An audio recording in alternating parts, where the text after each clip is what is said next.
So I started thinking what I want to do with my, long-term plans. And I had a business mentor at the time. We stayed in touch because we worked at other firms. And he had asked me one day, "You ever thought about starting your own company?" And I'm like, "Absolutely not." And he said, "I have this idea for you." And so it was a lead generation company of, staffing business development reps for software and tech firms across the country. And I thought, you know what? I talked to the wife. We were debt free, except the house. We had no children. And my wife said, "If you're going to do it, now is the time to do it." So I took the plunge and started a company with this other person. He owned 51%. I owned the rest. Learned a lot, enjoyed it. And, it's like parenthood. It might be the most exhausting, rewarding thing that you can do.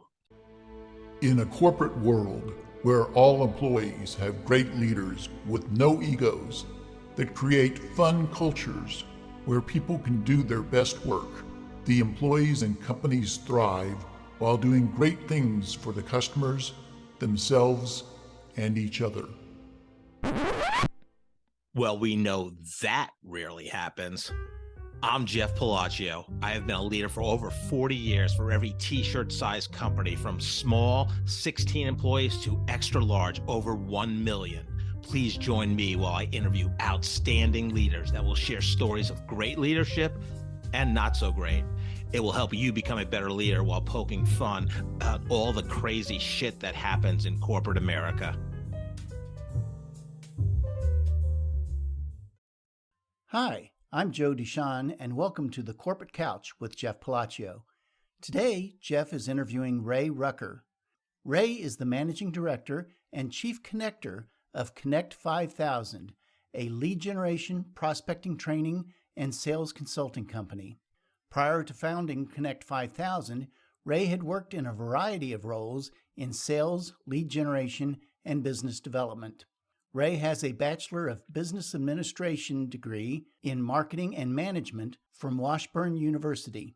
You can learn more about Ray at connect5000.com. Let's listen as Jeff talks to Ray. Ray, very excited to talk to you and have you on the Corporate Couch this morning. Morning, Jeff. Thanks for having me. Oh man, I'm very excited. We were introduced in Mick Johnson's Introducing Awesome peer group advisory monthly group meeting. So I think that was back in 2015, maybe 16. I don't know exactly, but and I'm grateful that with Thanksgiving coming up in 2 days, thankful that we've become friends. So excited to talk to you. You too. So I don't remember what year it was, but it was pre-pandemic. That's all Yes. I remember. Yes, which seems like ages ago. Like, with the pandemic, it's kind of the lost sense of time. Like everything is kind of a little bit in a time warp. But and I think you published a book during the pandemic, so we're going to talk about that too. So Well, I couldn't go anywhere or do anything, so might as well just get this done and off my bucket list. But no, I do enjoy, years later, even though we don't meet as much, friendships and colleagues that I had made that I've kept going, even though we as a group do not. And ironically, the other day, I ran into Mick at the gym because he renewed his membership there. And so it's kind of like a little surreal nostalgia. Yeah, there you go. So I'd like to start off with a fun question. Even people that know you at least a little bit, what one thing would surprise them about you? I would say the thing that surprises them that I'm very, very introspective. And what I mean by that is that I am an avid journaler. And so back when I was living in DC back in the day, I was hanging out with my friend Carrie, and we were sitting there watching TV, and she was writing in a book. And I'm like, "What are you doing?" She goes, "I'm journaling." I'm like, "What are you journaling about?" She goes, "Anything I want." So literally on January 1, 2000, I started journaling, and I don't know, I may have missed maybe 3 days in 24 years. And it used to be pen and paper, and now I journal, but I'm more introspective than people may realize of it. And maybe reflective is the right word rather than just on to the next thing. Interesting. Yeah, I can see that. So you're on a streak essentially for 23 years of journaling, maybe missing 3 to 5 of the whatever the math is. There's 7,000 Such days. yeah, whatever plus days. That's phenomenal. I love it. Yeah, Oh, thanks. like But yeah. no, I enjoy doing it. It's just the method has changed from pen and paper now to an online journal, and I'm not sure if anyone will ever get to open that journal again. Who It's knows what's in there? triple encrypted. Yeah, all that good stuff. What's the platform you use to journal? I use it. I don't know how I came across it. It's called Penzu. It's penzu.com. It's the paid version. You have the paid version. It's an app, or you can have the unpaid version. But it's nice. And sometimes I use it to just to clear my head, get it all out. And whether I do something with it or not, it just depends. But I think it's been healthy for me, and it's been my counselor and my therapist for 24 years. There you go. I love it. No, I don't. I got into the mini journaling, so every day, and probably not as consistent as you, but I would say I probably average at least 6 days a week. I use the 5-minute journal.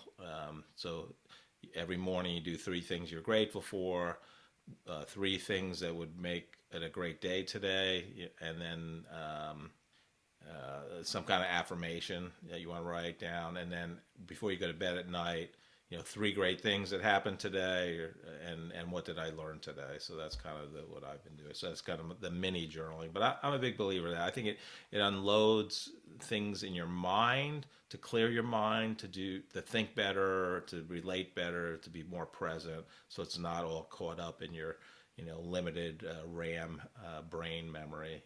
So. Absolutely. Yeah. And I actually do have a gratitude journal. So my mother-in-law years ago, she went to Italy and brought me back this journal, and it Yeah. was blank and it had no pages. And so finally it sat in my desk for years. So I thought of myself as a very grateful and thankful person.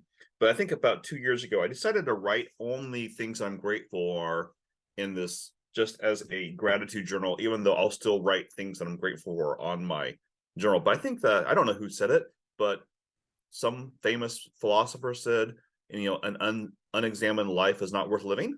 Sure. Yeah. And so maybe I'll pass this off to my kids. Maybe not. Might damage them for the future. Yeah. Yeah, you have a while to think about it though, so it's all good. Yeah, thanks for sharing that. Usually I talk a little bit about what was fun as a child, but you have such a unique story, Ray. I thought maybe you could share, you're our first Vietnamese-born guest, but I think you have a special story to share in terms of your upbringing. So why don't you share that with the audience? I was born in Saigon, Vietnam in 1973. So if you're doing the math, I just turned the big 50. So thanks for joining me on that birthday special, Jeff. Yeah, But what is it like being 50? I don't know. It's been so long ago for me, Ray. I don't remember. the funny thing is they say age is a number. I mean, I feel like I'm still 30 years old, but sometimes my body tells me like you're not 30 anymore. But back to your original question,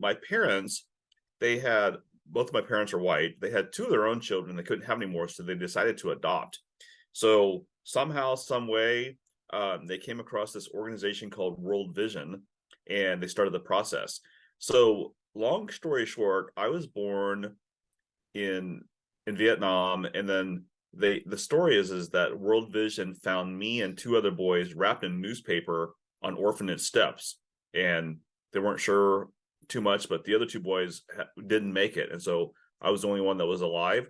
And so my parents adopted me at the age of 1. They were living in California at the time, and then the plane that I was supposed to be on, apparently it made news because it crashed and everyone was aboard, and so my parents thought that I was on that plane, but apparently there wasn't enough room, and I was on the next plane. So I think they were relieved, but it wasn't until my maybe 30s or 40s that I looked up the story online about the crash. And so I feel really, really grateful and thankful. But grew up in a very as normal can be family. My parents never made it a secret that I was adopted, and I always knew I was loved and cared for. And I think one of my parents said, "Hey, we chose you rather than just having you." So always felt fortunate by that. But it's like at times I forget that I'm Asian because my parents are white, my wife is white, and a lot of my friends are white. And it's not on purpose. It's just, maybe a byproduct of my surroundings. So, but no, I feel very fortunate for the life that I've lived. Wow. Yeah, I knew about the orphanage and being dropped on the steps. I didn't know about the plane crash. So I mean, wow, just talk about there's a bigger plan. There's whether you believe in God or the universe. I mean, you were put on that second plane for a reason to be where you are today. So that's just amazing to me. So yeah, thank you for sharing that. So what was fun for you growing up as a child? What did you love doing? I grew up in a small town.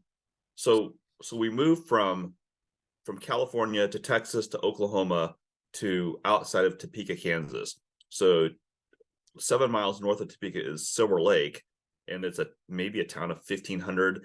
And it's still, I don't believe that there's not a stoplight in that town anymore. I think my graduating class was 53. So had a very normal rural Kansas life. I think that one of the takeaways was we didn't have a TV in our house until I was like in 6th grade. And so I was an avid reader because there wasn't the internet back then and there wasn't much to do. But I think that still carried over years later that I'm still consider myself an avid reader, always trying to learn things. But growing up was just pretty normal. Went to school. My mom was a stay-at-home mom. My father he worked outside the home and had dinner 5 or 6 nights a week. I would say I would categorize as very normal, for better or for worse. But it's funny that you mentioned that, but I literally was the first Asian person to graduate from my high school in 1992. Wow. So, because you could go back and look at all the classes, they had it like each class in a glass case. And I went looking and I'm like, that's interesting. Jeez. Yeah, I did notice that your dad was a welder pipe fitter, and my dad was also. I think we talked about that over lunch one time. But yeah, very interesting. Any aspirations as a child? Like, hey, when I grow up, I'm gonna be. What was it? I think I wanted to be an astronaut back then. I don't recall the details, but astronomy kind of interested me at the time. But I think I was always good with numbers, but my dad had said something effective like, if you study hard, you could be an astronaut and you get paid 10 cents per mile, to the moon. So I started doing the math of how many miles to the moon. Like I could make some money being an astronaut. And clearly that didn't work out. But I think, may have been a fireman, maybe been a astronaut. But I think looking back, I didn't realize I had entrepreneurial gifts inside of me, but I always thought maybe I'll have my own company doing something, but I never knew what it was until like years later. So you stay local, you enroll at Washburn University in Topeka, go Ichabod's, right? And Right. did you stay with the same major from freshman year to graduation, or did you have some changes there? And why did you pick that major or majors? As I got older, I always wanted to make money. I'm not sure why that was because we were very middle class. I was never lacking for anything, never missed a meal, never missed anything. But I think at some point I decided to want to be a CPA because I heard that CPAs make good money.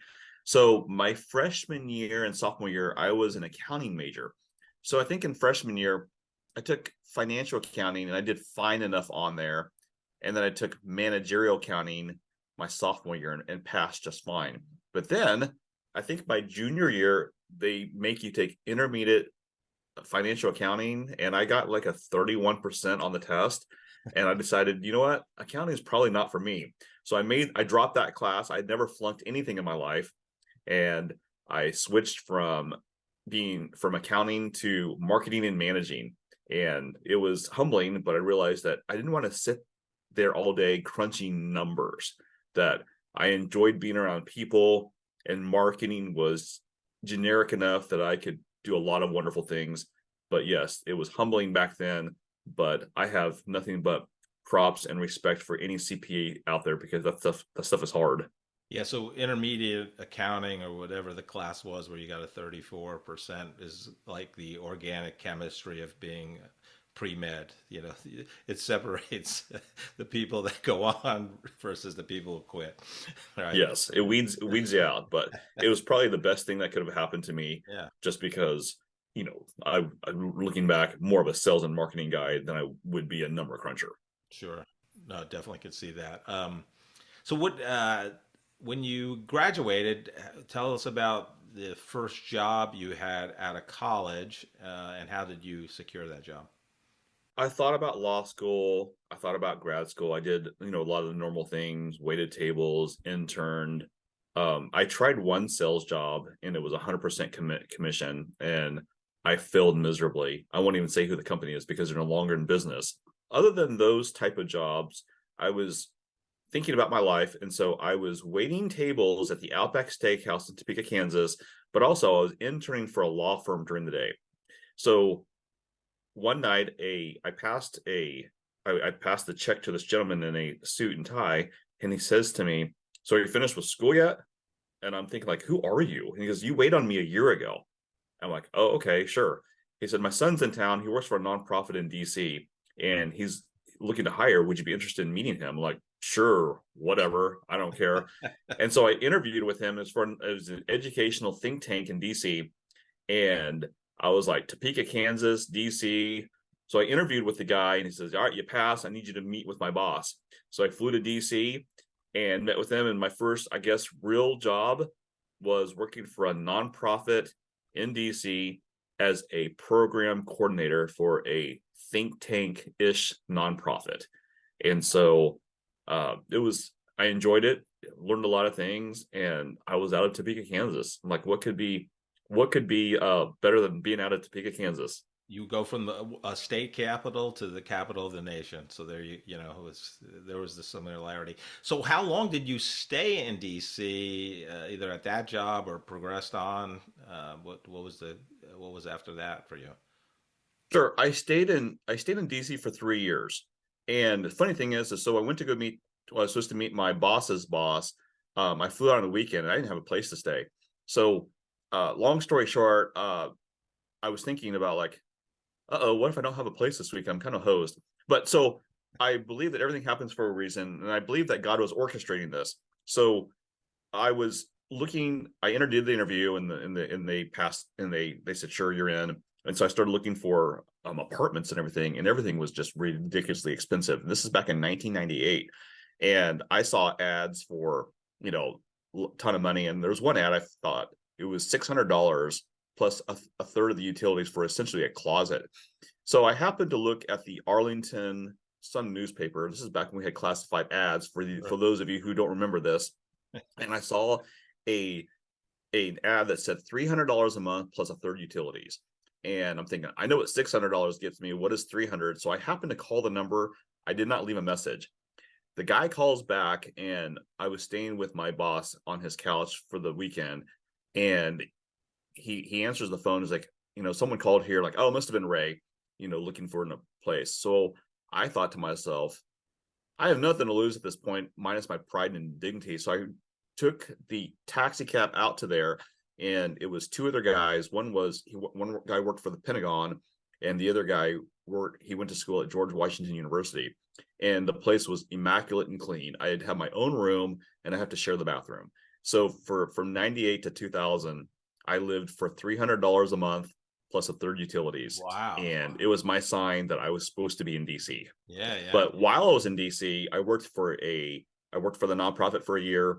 Then I worked for a telecommunications firm. I mean, you remember back when MCI was a company. Sure. I didn't work for MCI, but it was back when telecommunications were swallowing each other up and merging like crazy.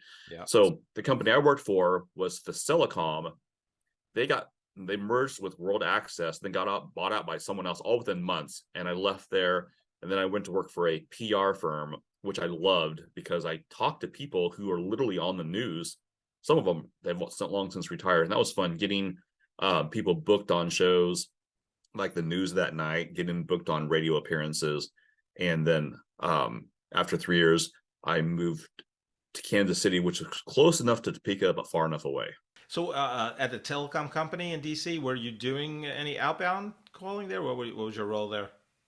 I don't remember what I think I did some. I was in the knock, Yeah. and we were Oh, the NOC, troubleshooting. yeah, National Operations Center. Being 17 years in telecom, I kind of familiar with NOCs. And I was a troubleshooter, and we were testing lines all day long of what lines that would go down. I think that's what it was.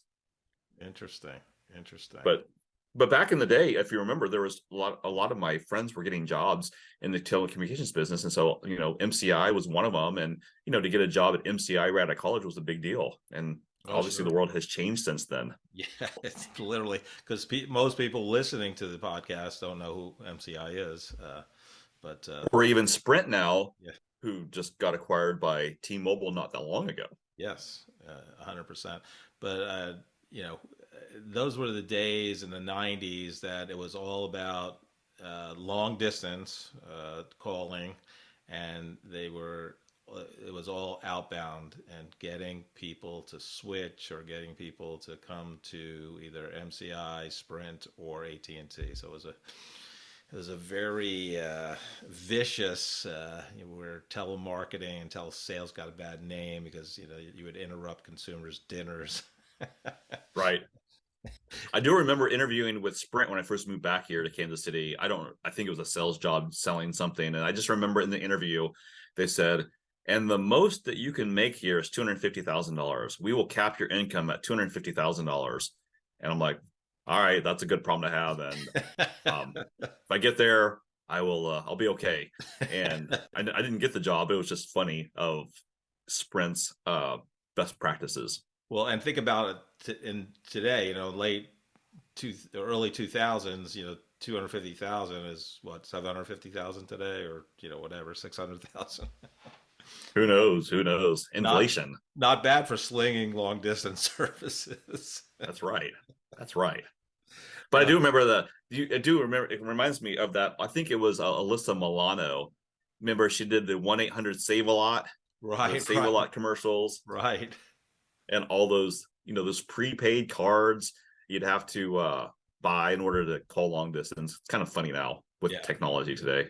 But 100. we're dating ourselves, Jeff. Yes, we are. Let's move on so we don't lose, like I said, half the audience.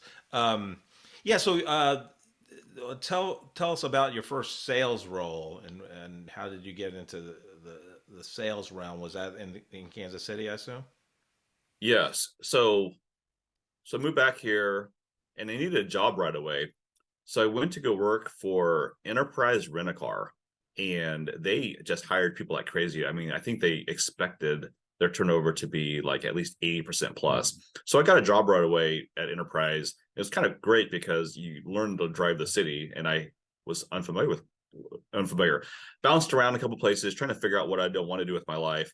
And then finally I went to go work for this kitchen and bathroom company, and it was 100% commission. At the time, I was heavily in debt, and I thought I have nothing to lose at this point, and I'm kind of desperate.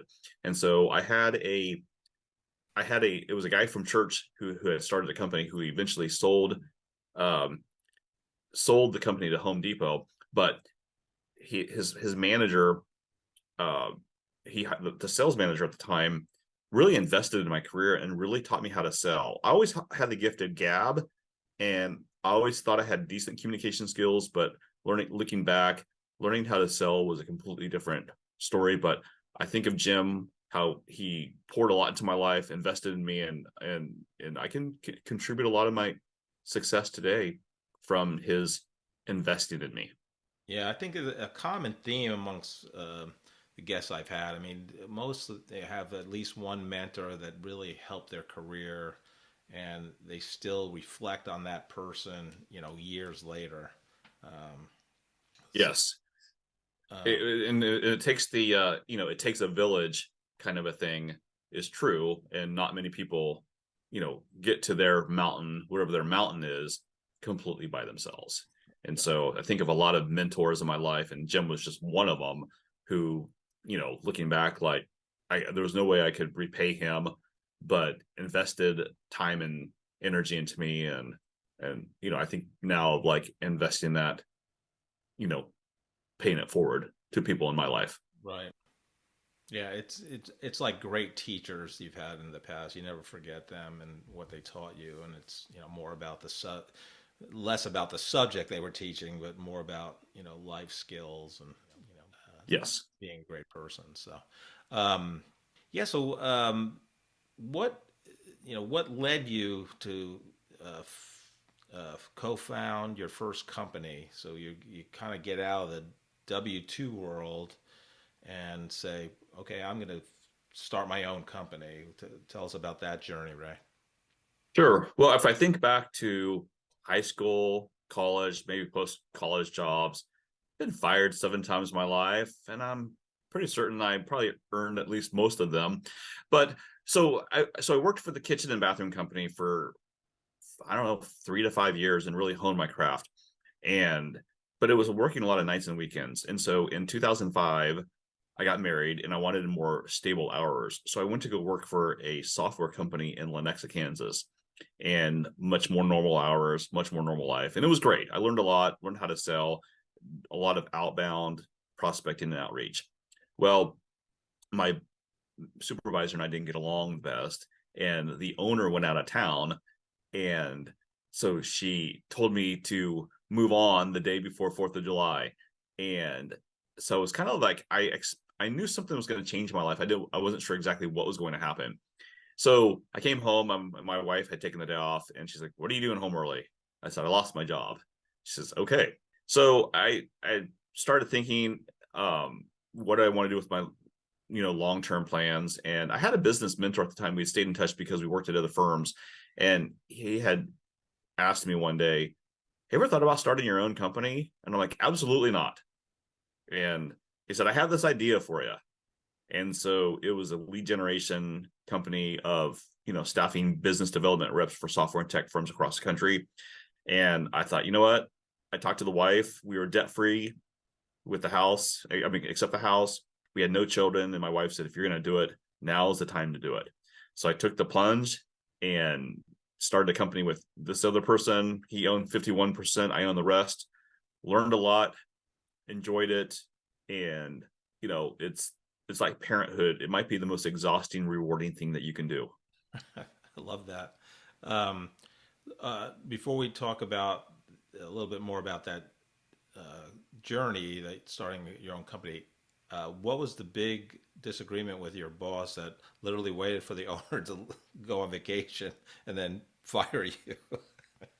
I think it was a series of events, but so looking back, I had a lot of at the end of the day, I'm a rule breaker, and I'm probably not a good employee. And I think to myself, she was best thing she could have done was, the entrepreneurial blood inside of me was like, let's do this differently. Let's do this better rather than doing what we've done before. Let's change up some things. And I think it kind of drove her nuts. And I think a lot of people, and it doesn't make them bad people, they like, very black and white rules, regulations, and they don't think outside the box. So I think it was a series of events that caused her to say, "It's time for you to go." But I think looking back, it was best thing, because maybe I would have stayed in the safety of corporate America.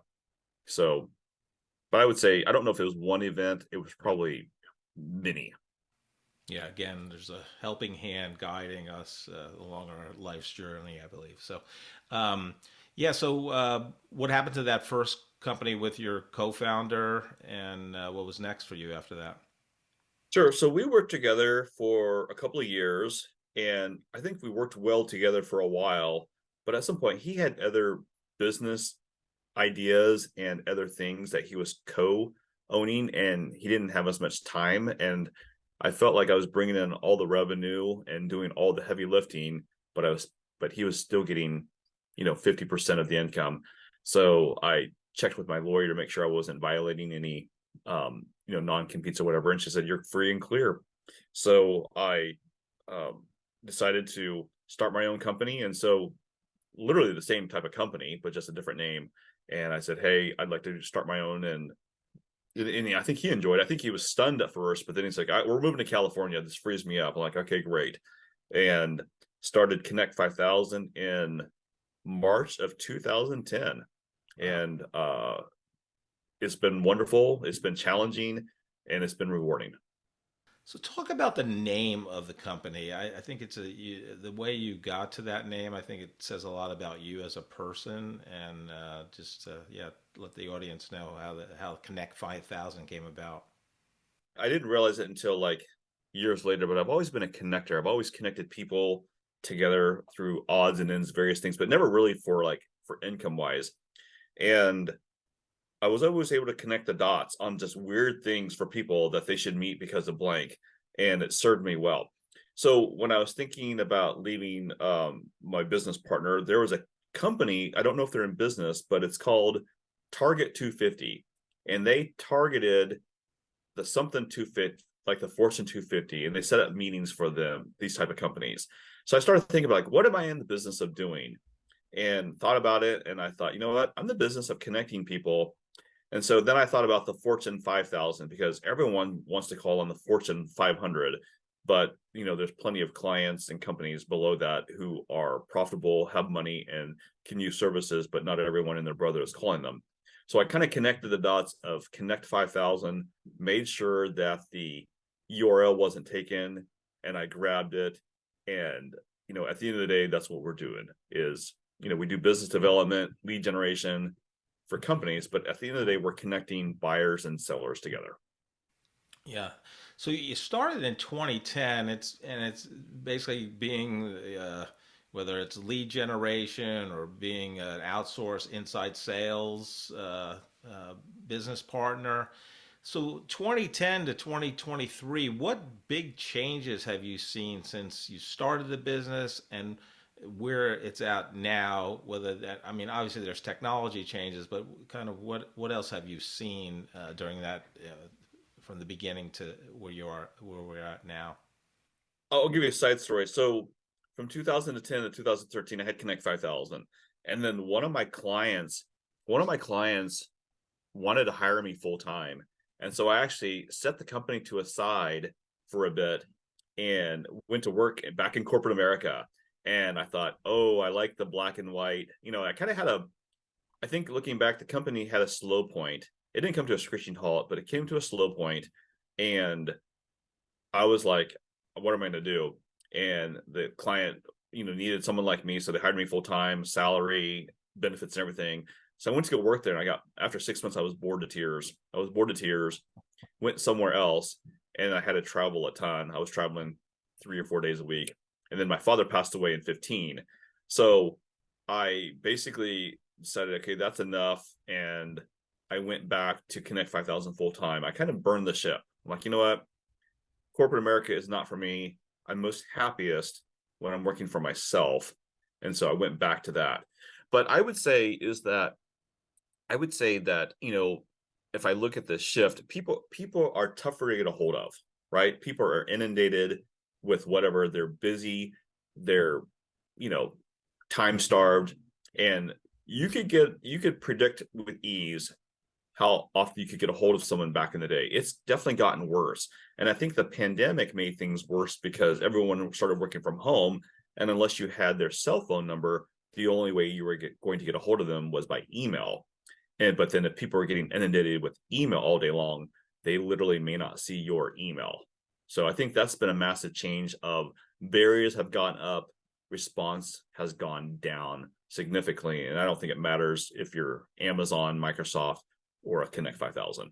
Yeah. So even today, 3+ years into the pandemic, the contact rates have gone down because the cell phones are not as accessible because it's more of usually a personal cell phone that you're trying to connect to, right? To communicate with somebody, reach out. I don't know if I'm answering your question. LinkedIn is golden, but if everyone is if all the marketers and sellers are going to LinkedIn and all that way, then that becomes inundated. So I don't know. I think it's having a multi-channel approach and having multiple arrows in your belt. But sometimes things just get oversaturated because everyone's going to that platform to do.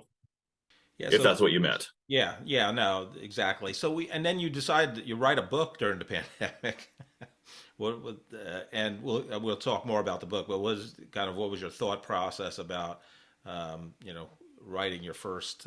I always, when people only have one book, I always say writing your first book because I know there's a second in you. So what was your thought process? So I had, 100 plus blog posts, I had some videos, and I've always wanted to write a book. And because people get inundated with phone calls, they get inundated with emails, but not many people get inundated with books. So I thought about writing the book, and I would start and stop, start and stop, start and stop. Well, I happened to have lunch with my friend Stacy, and we were talking about it, and she said, "Hey, I know this woman who could help you write the book if you're interested." And she says, "Do you want an introduction?" I'm like, "Nope, I don't." And so I said, "Let me try this one more time by myself." And she was a stay-at-home mom, English major, and she's done ghostwriting for other folks. So I tried it one more time. I said, "Forget it. I'm never going to do this." And so she made the introduction. She connected me to this other woman and who lives in town. And so I met with the woman. The price point was great. And I said, "Here's what I need. I need you to organize my thoughts, but help me keep my own voice and take all these jumbled blog posts, writings, everything, and put them all in a book, and to make it congruent where it's fluid from start to finish." So we started that actually before the pandemic. And then obviously the pandemic hit, and I thought, well, might as well get this done. And it was a fun collaboration, and I'm glad I did it. But I was going to say, I felt like my business spiked when the pandemic hit, ironically, because I think when it first started, everyone's kind of nervous. And I said to my wife, "I don't know what's going to happen. Maybe we should tighten things up." And then I felt like we exploded, and I'm thankful and grateful. But during that time, I was able to get with Sarah and get this done. And it was probably a 1 to 1.5 year process from start to finish. So I use it as a calling card to send out to people, and it's more than paid for itself with training sessions and closing deals. But it was part of it. It was just a pride thing of like, I wanted to write a book, and I marked it off the list. But I never thought I'd plan on getting rich doing it. I think my last royalty check was like $6.55. Last time we had lunch, I believe your last check was like $7.68. So you're trending down a little bit, but it's all good. And I think the last time we had lunch at that Indian place, and they didn't turn on the heat, and we're sitting there in our North Face coats, shivering and eating hot Indian food, which is kind of funny looking back now. I want to talk more about the book, but something you said about the pandemic and your business spiking. Do you think it was because of all these companies obviously had outside sales force, and now they can't walk into clients anymore or prospects? Do you think that's what increased your business during when the pandemic started? Looking back, I think so, because my folks were trained and ready to go, and they were used to picking up the phone when you weren't required to. But I think it was a little bit of luck and timing as well. I ran into a gentleman who was very well connected as well. So I think it was several factors. But yes, during the pandemic, when all that people could rely on was the phone and email, it definitely benefited us. And I think that my goal when I started the company was to really have 5 reps, and we have close to 30 now. And so maybe I should have more ambitious goals or something. But I'm thankful of how it turned out, because obviously a lot of people weren't so fortunate during that time. So when you actually started your own company, and whether that's the first one when you owned 49% or Connect 5000, what was the biggest surprise moving from a W-2 job to running your own business? What was kind of like, oh wow, no one told me about this? Well, I think I kind of knew it in my head. I mean, that you're responsible for everything, right? If it's got to be, if it, I don't know what the old saying is. It's up to me, is the bottom line. But I think though, years ago, working for that one company where I was 100% commission, I think it kind of helped me do that. Of like, if you don't sell and if you don't work, you're not getting paid. And I think that's just kind of carried over years later into the B2B world. But I would say is that there wasn't much of a change, except it was always the always be prospecting, always be looking out, always be hunting for new business. I think that was kind of just ingrained in me years later, that, you know, no one's going to do it for you. No one's going to care more about your company than you are. Yeah. And having read your book, I really think it's a phenomenal tactical way to, you know, gain more business and build relationships and connect with people. And I like how you call it connecting, you know, kind of that you have to meet somebody first and, you know, start building a connection, start building a relationship. But it's very tactical. And you know, your ghostwriter or whatever that woman's title is, I think you guys did a really great job in terms of, because your personalities throughout that book, and you talk about your life and how you got there, and you know how, you know, you get fired, and you know why you started the company, and you're in debt, and at some point, yeah, but I just think it, and you know, email templates, and I just think it's really a great guide for somebody to use, especially I taught a sales leadership class in KU, Rock Chalk Jayhawk. I know you're a big fan. Minus Saturday night's debacle of self-inflicted wounds, but I digress. It's hard to, with your third string quarterback, to, you know, but he did a great job, Ballard. See, we talk about everything on the corporate couch here. You know, KU lost to K-State. They're in-state rivals for the 15th straight time, unfortunately. And the Jets lose to almost everybody. But no, again, that book, I think I recommend it to my class. I think it's it's templates, and it's really a great tactical guide. I like the Fanatical Prospecting book by Jeb Blount, but I think it's a little more strategic, and then, you know, right, way more, you know, I don't know how many more pages it is than yours, but a lot of that is wasted pages in my opinion. But there are some good points in that book also. But thanks. And I think I put because I added some resources to the back of the book of other, if you don't like this book, here's some other books. I think I put him in there as well.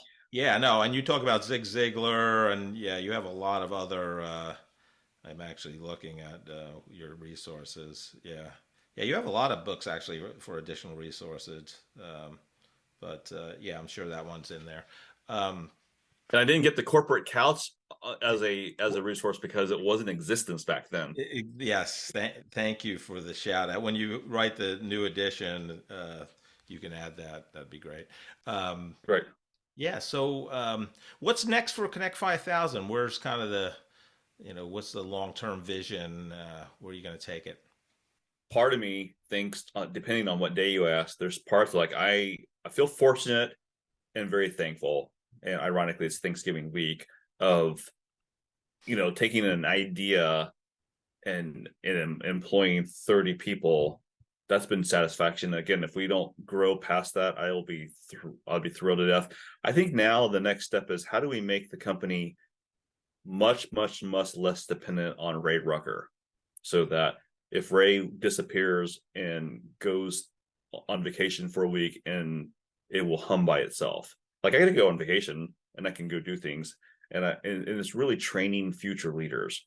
It's training future leaders here to do what, you know, to essentially be business development managers and gurus and inside sales reps, and training their team on how to do it effectively and well, so that they can have the lifestyle that they want. So I think it's the multiplying effect of multiplying leaders and making it less dependent on me. I would call that a success. But I don't have a number in mind of we need to be at 100 people or need to be at 100 million. It's just more of, you know, how can I, you know, invest in the next generation of sales leaders and connectors. So, because at the end of the day, it's really all about relationships, right? You can take out the word sales. People, you know, it's the old adage, people want to do business with people they like. And I was talking to my friend Christy Rogers the other day, and she had a nice compliment. She said, "Hey, you know, you make people feel special, and you make them feel like they're your best friend." And I'm like, "Oh, good. I hope that doesn't come across as not genuine," because no, it doesn't. But I think that's the mentality you have to have in sales of like, I think Zig Ziglar said it best. You get what you want by helping others get what they want. And I've been very, very, very fortunate to do what I like to do. Is I get paid to connect people, and it doesn't seem like work. I mean, there's certain days it seems like work, but for the most part, it's problem solving and working with others. So I'm thankful. Yeah, no, that's great. I love to ask great leaders like yourself advice for two groups of people. The first group is those recent college graduates who are now about to embark on their professional journey. What advice, Ray, would you have for them as they navigate their first job search and the start of their career? For the college graduates, I think I would be ruthlessly blunt and say, you don't know everything, and that's okay. I think I look back at myself at my 22 or 23 years old. I'm like, oh my gosh, what a cocky little punk I was that I knew everything. So my advice towards new college graduates is be humble and be hungry. Just because, as you know, I recently turned 50, and I look back, I'm like, my gosh, first of all, how 27 years has passed, but how much wisdom and knowledge you accumulate that just simply takes time. So for the college graduates, you can learn something from that job. You can learn something from that person. You may not need it right away, but there's so many life lessons to learn. So be humble, and then be hungry of, I want to learn more. And this may not be this is probably, statistically speaking, not going to be your final job. But if you can, there may not be lessons learned until years later that you can recall. Yeah, I love that. The second group, Ray, is, after college, you get a job. You usually don't have people to lead under you, from an org chart perspective. But once you get that first leadership role where you're responsible for 2, 3, 5, 7 people, whatever it is, what advice would you have for them as they begin their leadership journey? My advice would be a couple things. Remember, like, it's not about you. It's really about your team. Like, I don't have a team. I mean, there's literally no way I can do it all. I only have so many hours and so many minutes in a day. And so, rely on your team, invest in your team, and remember, it's not all about you. But also, I would say is I know it's kind of an overused statement, but servant leadership is critical. So I think to myself, I'll ask my staff one at a time, questions like, what constructive feedback do you have for me? And sometimes I just don't want to hear it, but I need to hear it. And then there's other things I can ask more periodically is, what can I do for you specifically? And sit there and wait for the answer. So I would say it's investing in them by serving them, but also equipping them to do their job well. Yes. The other thing I would say is, and I did not take it. My old pastor had this picture, and it was a turtle on the fence post. And so there's this picture of a fence post out in the middle of nowhere, and there's this turtle on there. And the questioning is, how did he get there? How did the turtle get there? And someone put it there. And so again, I think of the many, many people in my life that who have invested in my life when I didn't have anything to return, but also years later of, we were talking about the, mixed group, how he brought a bunch of random people together, and out of that of making connections and, sharpening others of, including yourself, Jeff, like Jeff, you and Christy and others there that, lifelong relationships and friends with. Yeah. If that makes sense. Yeah, no, 100%. Ray, you've been great. I love your story. I love you as a person. I think you're a big connector and a giver, and you've built a great company and wrote a great first book. So thank you for being on the Corporate Couch today. Thanks for having me, Jeff. Always good to see you.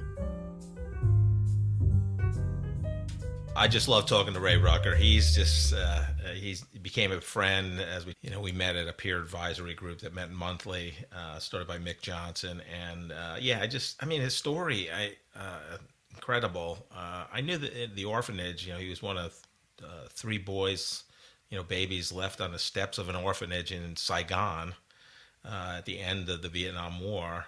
The other two boys died, and then Ray gets in this orphanage, and then through the World Vision not-for-profit organization, he's coming to the U.S. The plane he's supposed to be on, I can't remember why he missed it.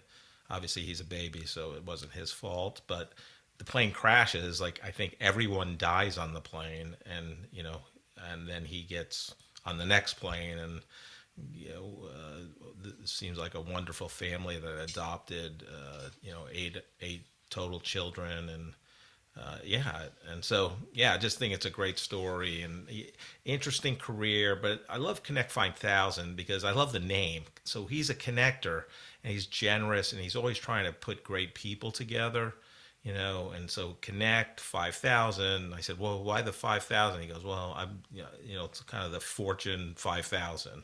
It was kind of my target audience in terms of companies I think I could help, in his words. And then his book, How to Score from First Base in Sales, I think it's so good. It's just tactical. It's email templates, and really here's how you do it. And I think it's very well written. He talks about his life in there and his career journey, and it's very authentic, just like Ray is. And he even said it in the episode, and he said it to me over lunch. Like, he said, Jeff, my royalties last month was $7.18. And I go, Ray, but it's the Mercedes, it's the Rolls Royce of business cards when you have a book. So anyhow, just really enjoyed talking to Ray. Joe, what was your takeaway? Yeah, it was an amazing interview. I just loved so many pieces of it that I thought was interesting. There was one thing that struck me a little bit about Ray and about his life. If you look at his resume or his LinkedIn profile or something, he's worked for a lot of companies. I mean, a lot of companies. And it's interesting that when you hear him talk about his story, him leaving each one of those individual companies wasn't always under the best of circumstances. But it was always because he was making himself better, or he was finding himself a more appropriate place to be at that moment in his life.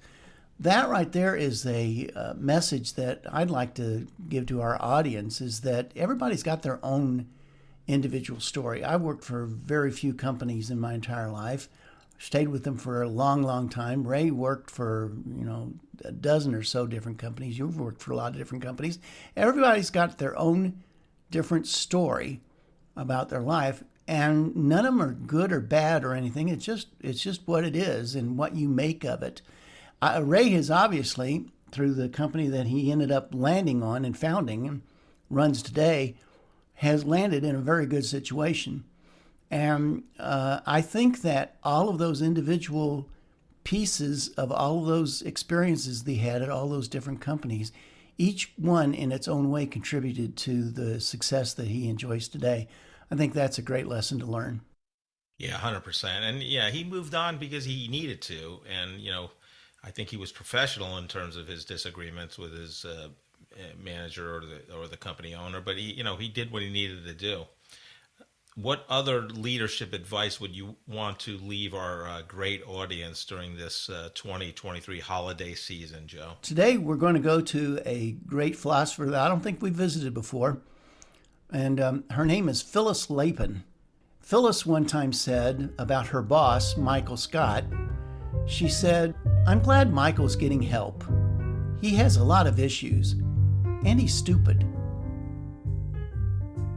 Thank you so much for listening to this episode of The Corporate Couch. If you enjoy the podcast, I would love for you to take 2 minutes out of your day to rate us 5 stars and write a review. Please join me next week to learn from another great leader sharing their professional journey and insights.